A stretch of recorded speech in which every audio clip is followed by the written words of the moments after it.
Okay, so let's see what is seeding in Laravel. Now, before we actually dive into code section, we first have to talk about what is seeding, why do we need it, and how we can implement that in the Laravel. So basically, seeding is kind of like you have, for example, you have a table in your database. For example, in this case, we have users table. And before pushing your application to the production mode, what you want to do is basically you want to fill out the data and you want to do some certain actions or perform certain scenarios within your web application before you actually make it on the live servers. So in that case, you actually want to bloat your database with some record, maybe 1,000 record or million record and stuff like that. So for that reasons, you basically use seeding in Laravel. So in Laravel, there are two concepts. The one is called seeding and the other is called factory. Now seedings are factory and factory both are basically same. So what they does is basically seeding means like seed the data into the database, whereas the factory plays an important role, and factory basically tells you, you give the information from your table in the factory classes, like these are my columns and these is the type of data that I want to basically feed into the tables. So for example, we have already some seeders available. So if you go to the database of directory, we have seeders here. Now if you click on that, this is the basically database seeder. So what it does is basically, let me just reformat this quickly and uncomment this. So just uncomment this one.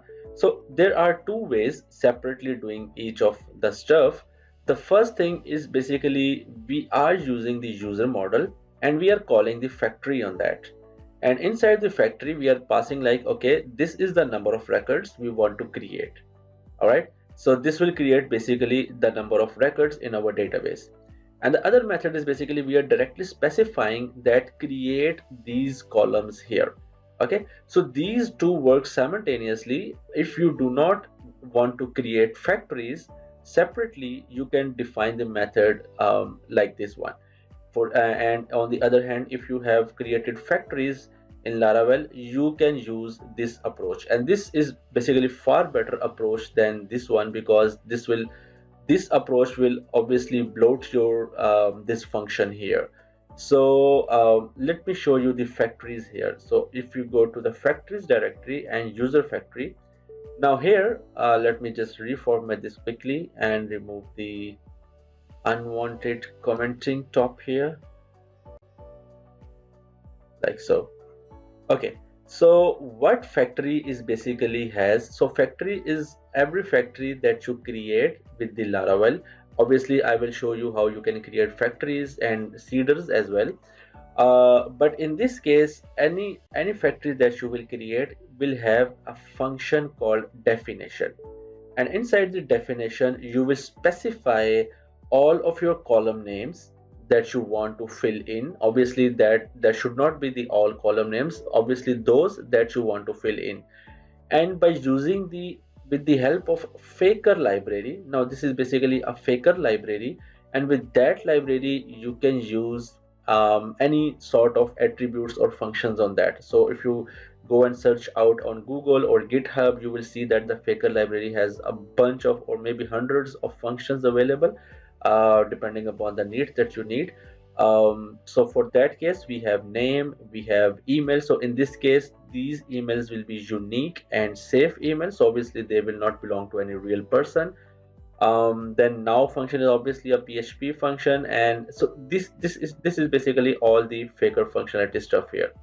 So what we have done in factories, what we can see here is basically we can specify the columns and their values.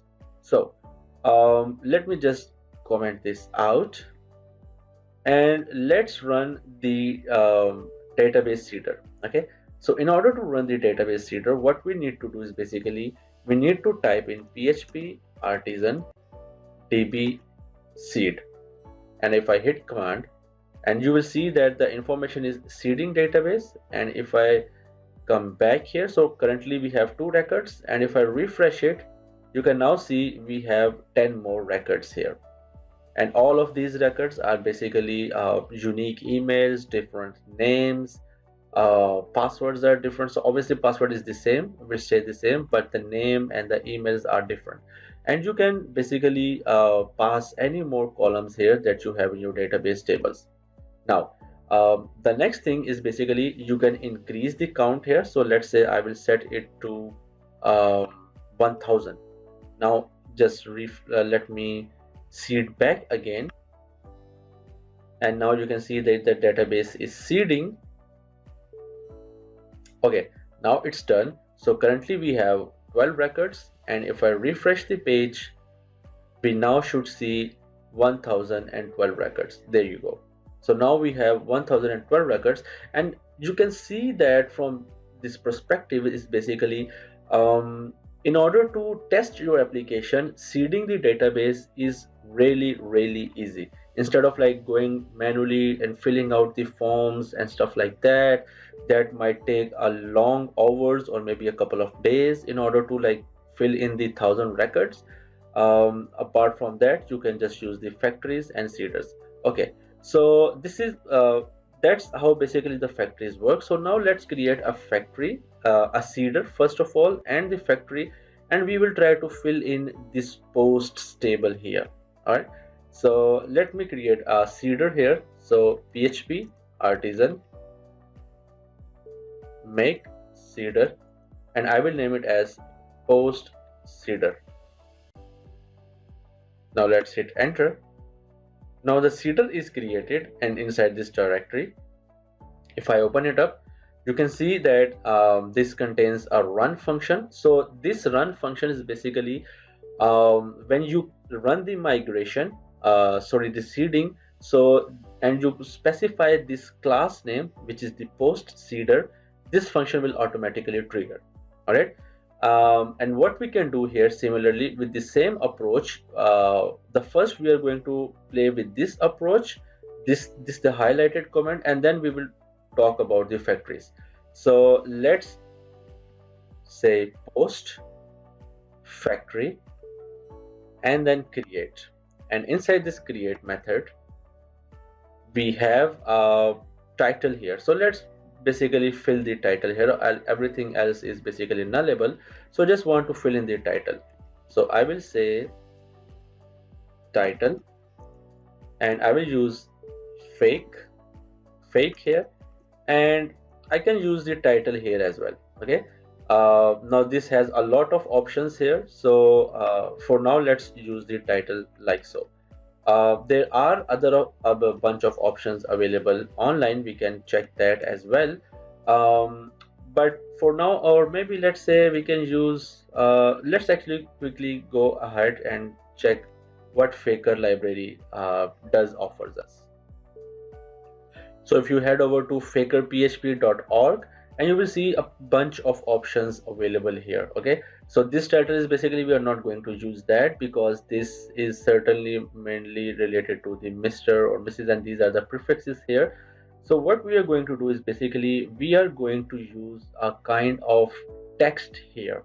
Okay, so we can obviously use the job title as well because we are obviously just passing the dummy data, or we can also use the text here as well. So what this will do, this will basically fill out the title with some random or dummy text. We can also use the paragraphs here as well, but we don't need that. Okay, so what we have seen here is basically, now let's try to run the migration, this one, this seeder, sorry. So php artisan db seed, and how we actually going to run this specific seeder here. The first option is basically we can include this seeder similarly like we have users here, and I can say post, and inside that I can actually obviously create the number of titles I want. Okay, but on the other hand, let's say what this will do is basically this will again rerun this one, users as well, and posts as well. So we will have like 1000 entries more into the users table and thousands into the post table. We can, this is the first approach that we can follow. The other approach is basically, instead of doing so, we can use this class name here. So I will specify the class flag here and the class name. Now, let me see, we have encountered an error. Okay, so this says that the post factory is basically not found. The reason is that because we have not created any factories here. So let's create a factory first. So I will just clear this out and I will say PHP artisan make me a factory, and that factory would be post factory,